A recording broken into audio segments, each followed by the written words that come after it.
देखो जो हमारी ये pair of linear equation of two variable है ना, हर इक्वेशन का, जैसे इस इक्वेशन का अगर मैं ग्राफ देखूंगा ना, इस इक्वेशन का अगर मैं ग्राफ देखूंगा तो एक स्ट्रेट लाइन आएगा, इस इक्वेशन का ग्राफ देखूंगा तो इसका भी एक स्ट्रेट लाइन आएगा। तो अगर मैं कौन सी pair of linear equation of two variable का ग्राफ बनाना है तो इसके अंदर क्या होगा, दो स्ट्रेट लाइन आएगी। कितनी स्ट्रेट लाइन आएगी, दो। एग्जांपल देता हूं, जैसे कि वैसे 9th में पढ़ा है आपने ग्राफ बनाना, आपने सीखा ही था x plus y is equal to 5 है, मान लेते हैं ये linear equation of two variable है ना। अब मान लीजिए यहाँ पे मेरे को उसका ग्राफ बनाना है, तो अब कैसे बनाते थे, x की वैल्यू 1 पुट करेंगे तो y की वैल्यू कितनी आएगी 4, x की वैल्यू में 3 पुट करूंगा तो y की वैल्यू कितनी आएगी, x की वैल्यू 3 पुट करने पे y की वैल्यू कितनी आएगी, x की वैल्यू अगर मैं 3 पुट करता हूँ तो y की वैल्यू 2 आएगी। ठीक है, तो अगर मैं इसका ग्राफ बनाना चाहूँ तो कितना आएगा, 1 2 3 4, 1,4 ये पॉइंट आएगा, 3,2 ये पॉइंट आ जाएगा। इसको हम ज्वाइन कर देंगे और हमारा ये ग्राफ आ जाएगा x plus y is equal to 5 का। क्या मेरी बात समझ में आ गई, तुम्हें याद आ रहा है कि कैसे ग्राफ बनता है। तो कभी भी आपके पास linear equation of two variable है तो उसका अगर मैं उसके ग्राफ की बात करूं तो इसका ग्राफ एक स्ट्रेट लाइन आता है, इसका ग्राफ क्या आता है, एक स्ट्रेट लाइन। अब क्योंकि इसके अंदर दो है तो दो स्ट्रेट लाइन आएगी, लाजमी बात है। ठीक है, एक ही प्लेन पे, एक एक्स वाई प्लेन पर अगर मैं इसको एक्स एक्सिस वाई एक्सिस बनाऊंगा तो इसमें कितनी स्ट्रेट लाइन आएगी, दो लाइन। अब दो स्ट्रेट लाइन जो आएगी उसमें देखो क्या क्या हो सकता है। अगर मैं एक एक्स एक्सिस और वाई एक्सिस बनाता हूं तो इस पर दो लाइनें बनाऊं, इस पर कितनी लाइनें बनाऊं, दो। तो दो लाइनें बनाऊंगा तो तीन केस होते हैं इसके। वो क्या होता है, पहला होता है कि मान लो ये दोनों लाइनें पैरेलल आ गई, पहला केस ये दोनों की दोनों लाइनें क्या आ जाएगी, पैरेलल। दूसरा केस है कि भैया ये मैंने दोनों लाइनें बनाई और दोनों लाइनें इंटरसेक्टिंग आ गई, दोनों की दोनों लाइनें क्या आ गई, इंटरसेक्टिंग। फिर तीसरी केस में क्या होता है हमारे पास कि एक लाइन आ गई और मान लो जैसे ए बी आ गई, इसी के ऊपर एक और लाइन आ गई सी डी, तो इसको बोलते हैं कोइंसिडेंट लाइन। तो ये होगी पैरेलल लाइंस, ये हो गई इंटरसेक्टिंग और ये होगी कोइंसिडेंट लाइंस। ये क्या होगी, कोइंसिडेंट लाइंस। क्या मेरी बात समझ में आ गई आपको कि अगर मैं किसी भी दो लाइनों को सेम एक्स वाई प्लेन पे बनाऊं तो वह या तो वो दो लाइनें पैरेलल होगी या हमारे वहां इंटरसेक्टिंग होगी या कोइंसिडेंट होगी, ये तीनों। ये जो कोइंसिडेंट लाइंस होती है इसको डिपेंडेंट भी बोल देते हैं, डिपेंडेंट इक्वेशन। ठीक है, मेरी बात समझ में आ गई है, इसको बोल देते हैं डिपेंडेंट इक्वेशन भी बोल देते हैं। ठीक है, तो कोइंसिडेंट लाइंस को ही हम डिपेंडेंट इक्वेशन कहते हैं। आगे बढ़ते हैं, अगर मैं आपको दो इक्वेशंस दे दूं तो ना कंडीशन होती है कि बिना ग्राफ बनाए मैं ये बता सकता हूं कि ये दोनों लाइनें जो होगी ये इंटरसेक्टिंग है कि कोइंसिडेंट है या हमारा पैरेलल है, बिना ग्राफ बनाए। उसकी कंडीशन कैसे चेक करना मैं सिखाता हूं आपको। समझ में आ गई ये बात, ये तीनों चीज समझ में आ गई। आगे बढ़ते हैं, कंडीशन चेक करते हैं। मान लेते हैं हमारा ये पेयर ऑफ इक्वेशन आपको दे दी, a1x plus b1y plus c1 is equal to 0, a2x plus b2y plus c2 is equal to 0। ठीक है, तो हमारा अगर ये इंटरसेक्टिंग हुआ तो यहां पर a1 upon a2 is not equal to b1 upon b2 अगर आए, a1 upon a2 is not equal to b1 upon b2 आता है तो ये इंटरसेक्टिंग लाइंस बनाएगा। ये क्या बनाएगा, इंटरसेक्टिंग लाइन। अब इसका एग्जांपल भी देता हूं अगर आपको ऐसे नहीं समझ में आ रहा। पहले देखो a1 a2 क्या है, a1 ऊपर जो इक्वेशन x का कोफिशिएंट a1, नीचे जो x का कोफिशिएंट है वो a2, ऊपर जो y का कोफिशिएंट है b1, नीचे जो y का कोफिशिएंट है वो b2, कांस्टेंट जो है वो c1, नीचे जो इक्वेशन दे रखी है उसका जो कांस्टेंट है वो c2। एग्जांपल ले लेते हैं जिससे समझ में आ जाए। जैसे कि मान लिया मैंने 2x plus 3y plus 7 is equal to 0, 5x plus 6y plus 9 is equal to 0। अब मैं कहूँ जी a1 अपॉन a2 निकालू तो आप क्या बोलोगे, x के कोफिशिएंट को डिवाइड कर दोगे, +2 अपॉन +5, ये आ जाएगा 2/5। अगर मैं कहूँ जी b1 अपॉन b2 निकालना है तो आप y के कोफिशिएंट को डिवाइड कर दोगे 3/6, तो कितना आ जाएगा 1/2। अब आपका a1/a2 कितना है 2/5, b1/b2 कितना आया 1/2। तो आप यहाँ पे लिख सकते हो कि therefore a1/a2 not equal to b1/b2, therefore lines are intersecting. Lines are intersecting. मेरी बात समझ में आ गई? तो कंडीशन क्या है, a1/a2 not equal to b1/b2। अच्छा, जो इंटरसेक्टिंग होते हैं ना, इसके आगे इंटरसेक्टिंग के बारे में पहले पूरा बता देता हूं। इंटरसेक्टिंग में क्या होता है, मान लेते हैं कि ये इंटरसेक्टिंग है और ये वाला पॉइंट इंटरसेक्टिंग हो गया ना। अब आपने इंटरसेक्टिंग को उसको परपेंडिकुलर लाइन ड्रॉ करी, यहाँ पे ये 2 पे मीट कर गया, लेट कर लेते हैं, यहाँ पर ये 3 पे मीट कर गया, तो ये 2,3 पॉइंट होगा। तो x की वैल्यू 2 और y की वैल्यू 3 आ जाएगी इसका सोल्यूशन। इन दोनों लाइनों का जो इंटरसेक्टिंग अगर आपको ग्राफिकली सॉल्यूशन बताना है तो x की वैल्यू क्या बोलोगे, x कोऑर्डिनेट क्या है 2, y कोऑर्डिनेट क्या है 3, तो x की वैल्यू 2 और y की value 3 is a solution of pair of equation. मेरी बात समझ में आ गई? मैं सिखाऊंगा बाकी का एक्स्ट्रा। ये तो समझ में आ गया ना। इसमें इंटरसेक्टिंग के लिए क्या बोलते हैं कि if lines are intersecting, if lines are intersecting, then pair of equation has unique solution. Pair of equation has unique solution. Pair of equation has unique solution का मतलब एक ही पॉइंट को बनाने वाला, एक ही x की और एक ही y की वैल्यू निकलेगी उस पेयर ऑफ इक्वेशन का सोल्यूशन। जो पेयर ऑफ इक्वेशन का सोल्यूशन है वो x की वैल्यू 2 और y की वैल्यू 3, इस पेयर ऑफ इक्वेशन का सोल्यूशन निकलेगा। एक x की वैल्यू एक y की वैल्यू निकली तो उसको हम क्या बोलते हैं, यूनिक सॉल्यूशन। अगर एक x और एक y की वैल्यू आती है।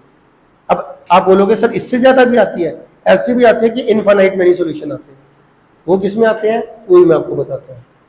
ये आगे समझ इंटरसेक्टिंग का इतना, ठीक है। ये सॉल्यूशन वर्ड अच्छा, आपको वर्ड सॉल्यूशन का मतलब क्लियर है कि नहीं क्लियर है? सॉल्यूशन क्या होता है?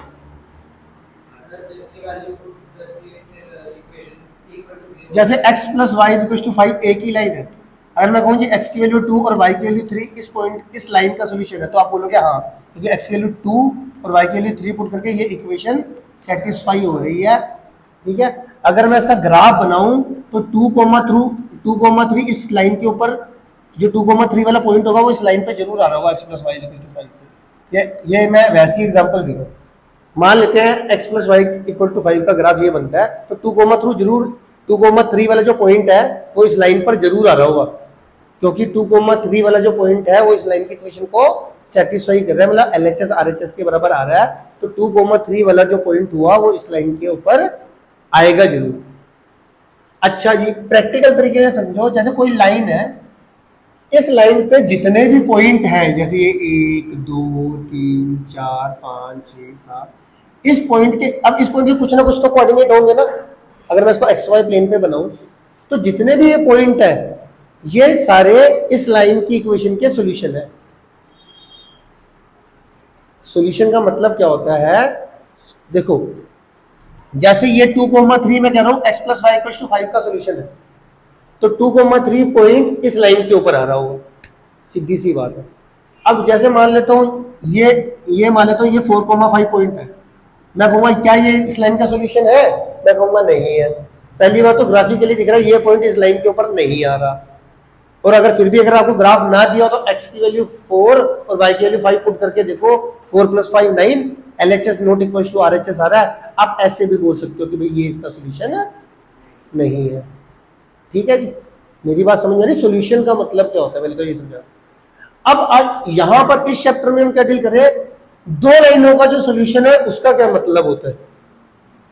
तो जैसे कि इंटरसेक्टिंग में एक ही सॉल्यूशन है, क्योंकि एक ही पॉइंट कॉमन है जो इस वाली लाइन पे भी आ रहा है और इस वाली लाइन पे भी आ रहा है। तो पेयर ऑफ इक्वेशन का सॉल्यूशन का मतलब क्या होता है कि दोनों लाइन पे आने वाला कॉमन पॉइंट जो दोनों लाइनों पे होगा वो उसका सॉल्यूशन होगा। अगर ग्राफिकली मैं तुम्हें समझाने की कोशिश करूं तो जैसे देखो मैं बताऊं, अब पैरेलल लाइन की बात करो, देखो पैरेलल लाइन ये होती है, अगर मैं कहूं इसके ग्राफिकली बताओ इसके कितने solution,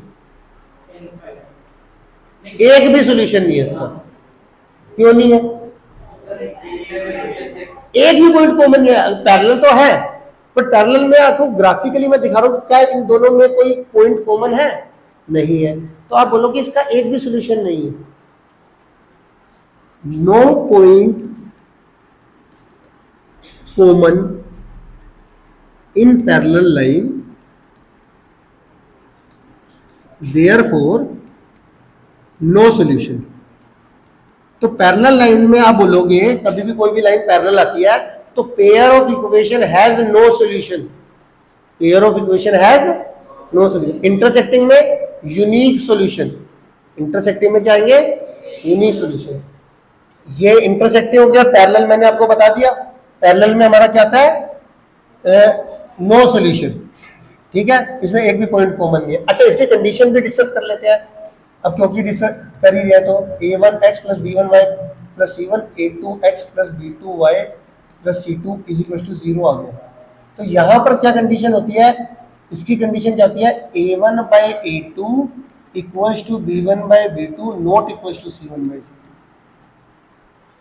a1 by a2 equals to b1 by b2 not equals to c1 by c2। इसकी अगर आप बुक में देखोगे पहले पेज में ये पूरा टेबल बना रखा है। मैं अलग अलग से पढ़ा रहा हूँ डिटेल में, बट आपको पहली पेज पे टेबल दे रखा है, उसमें सारा कुछ लिखा हुआ है। A1 इसका भी एग्जांपल दे देते हैं। एग्जांपल ले रहे हैं जैसे 2x प्लस, ये पैरेलल लाइन का एग्जांपल दे रहा हूँ, 6 5x a1 बाई a2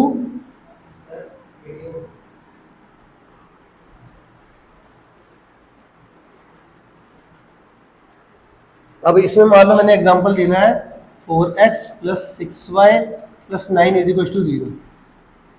अब मैं देखो इसमें एग्जांपल ले रहा हूं। अब ये देखो क्या ये पैरेलल लाइन से चेक करना है मेरे को, तो ये कितना आएगा? a1 बाई a2 की वैल्यू निकालोगे तो क्या आएगा? 2/4। b1 बाई b2 की वैल्यू निकालोगे कितना आएगा? 1/2, ये भी 1/2। और c1 बाई c2 निकालोगे तो आएगा 6/9। अगर 3 से कैंसिल करते हो तो 2/3, 2/3। तो यहाँ पे a1 by a2 not equal to b1 by b2 not equal to c1 by c2। तो ये एग्जांपल हो गया पैरेलल लाइंस का।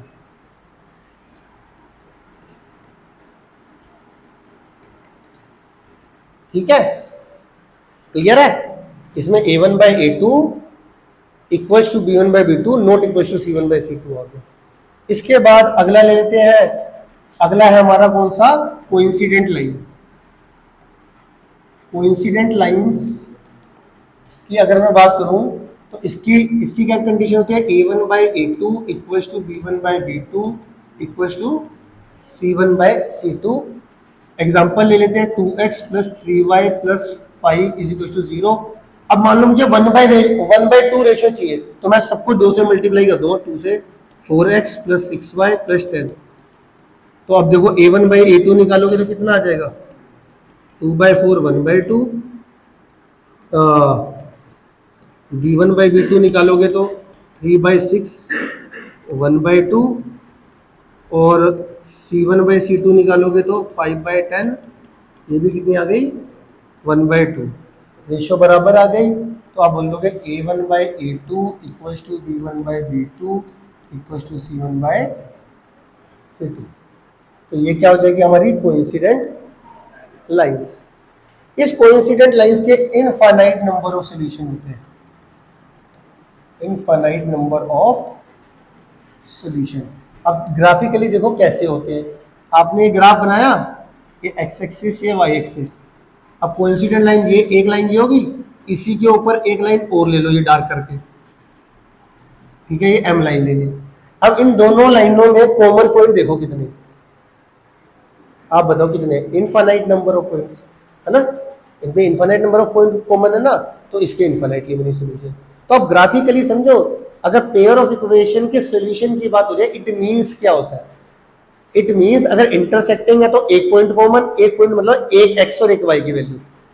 अगर मैं कहता हूँ पैरेलल, पैरेलल में एक भी पॉइंट कॉमन नहीं होता तो ना तो एक्स आएगा ना तो वाई आएगा, एक भी एक्स की वैल्यू निकलेगी और एक भी वाई की वैल्यू नहीं निकलेगी। अभी मैं दिखा भी दूंगा कैसे नहीं निकलेगी। तीसरा क्वेश्चन होता है कोइंसिडेंट लाइंस। कोइंसिडेंट लाइंस में इनफाइनाइट वैल्यूज ऑफ एक्स आएगी, इनफाइनाइट वैल्यूज ऑफ वाई आएगी, मतलब इनफाइनाइट नंबर ऑफ सॉल्यूशन इसके आएंगे। अब इसको जितना भी मैंने पढ़ा है ये मैंने हर एक टॉपिक को डिटेल में बता दिया, अब शॉर्ट में बता रहा हूं कि क्या क्या है। ठीक है, हमने जो अब तक पढ़ा है उसकी समरी सुन लो क्या है। हमारे पास तीन तरीके की ये हमारे पास a1x plus b1y plus c1 is equal to 0, a2x plus b2y plus c2 is equal to 0, ये चीज आ गई हमारे पास। अब मैं ग्राफिकली देखो, अगर इंटरसेक्टिंग है, अगर इंटरसेक्टिंग है लाइंस तो हमारे पास कंडीशन क्या है, a1 upon a2 not equal to b1 upon b2, और सॉल्यूशन कितने होंगे, pair of equation has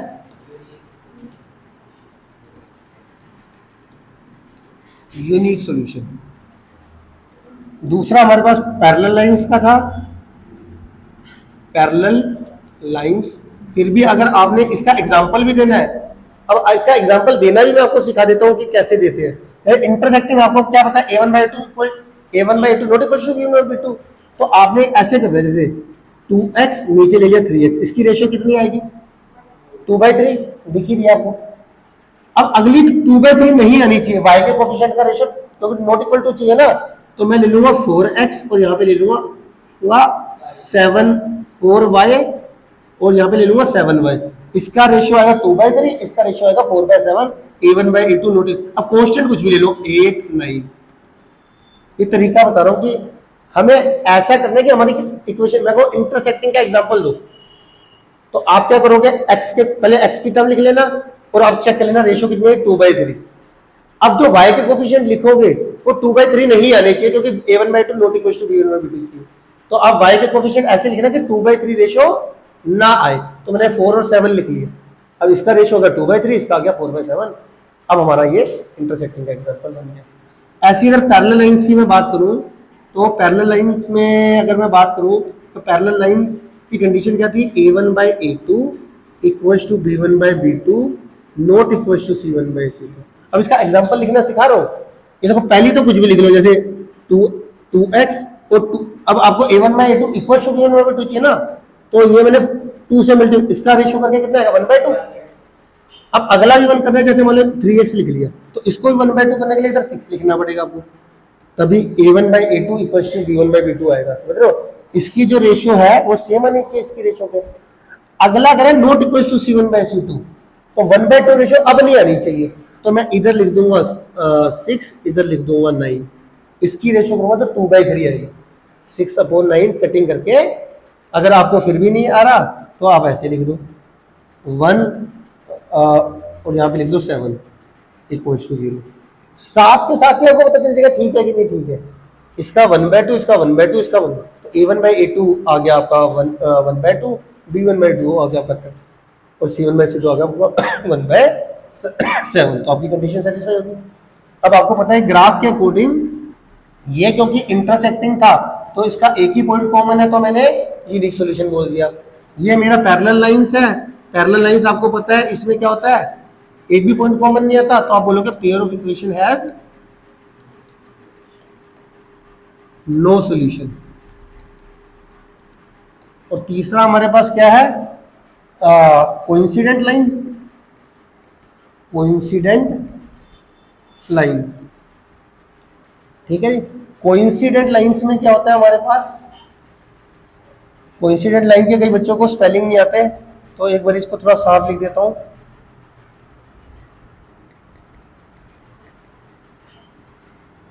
coincident lines, इसमें क्या कंडीशन है, a1 by a2 equals to b1 by b2 equals to c1 by c2। ठीक है, अब आपको पता है कोइंसिडेंट लाइन का ग्राफ क्या कैसे होता है, एक के ऊपर एक, तो इसके अंदर इनफाइनाइट मेनी पॉइंट कॉमन होते हैं, तो आप क्या बोलोगे, pair of equation has infinite number of solution, infinite number of solution. ये था सेकंड एक्सरसाइज का बेसिक। अच्छा, इसमें एक और चीज पूछते हैं, कंसिस्टेंट वर्ड पूछते हैं, इनकंसिस्टेंट वर्ड पूछते हैं। कंसिस्टेंट वर्ड क्या होता है, जिसके सॉल्यूशन होते हैं वो कंसिस्टेंट, जिसके सॉल्यूशन नहीं होते वो इनकंसिस्टेंट। तो सॉल्यूशन सिर्फ इसके नहीं है, तो इसको बोलोगे, अगर ये वाली कंडीशन सेटिस्फाई होती है तो बोलोगे आप इनकंसिस्टेंट, इनकंसिस्टेंट। और बाकी जो इसका हो चाहे इसका हो, दोनों केस में कंसिस्टेंट आएगा। कोई तुमसे पूछे कि कंसिस्टेंट है कि इनकंसिस्टेंट है, कंसिस्टेंट, मान लो मैंने आपको पेयर ऑफ इक्वेशन दे दी और आपसे पूछा ये कंसिस्टेंट है कि इनकंसिस्टेंट है, तो अबे कंडीशन वही निकालना, a1/a2 निकाल दिया, b1/b2 निकाल दिया, c1/c2 निकाल दिया। अब आपने देखा अगर तो ये वाली कंडीशन सेटिस्फाई हो रही है पैरेलल वाली, तो आप बोल दोगे इनकंसिस्टेंट है, pair of equation is inconsistent. अगर आप बोल दोगे कि भैया ये वाली कंडीशन या ये वाली कंडीशन आ गई, तो आप बोल दोगे pair of equation is consistent. ठीक है, तो पैरेलल वाली कंडीशन सेटिस्फाई होती है तो इनकंसिस्टेंट, और पैरेलल वाली कंडीशन को छोड़ के बाकी दो कंडीशन अगर सेटिस्फाई होती है वो हो जाएगा इनकंसिस्टेंट, ओ कंसिस्टेंट। ठीक है, ये सारा मैंने बेसिक बता दिया, सेकंड एक्सरसाइज में इतना सारा लगना।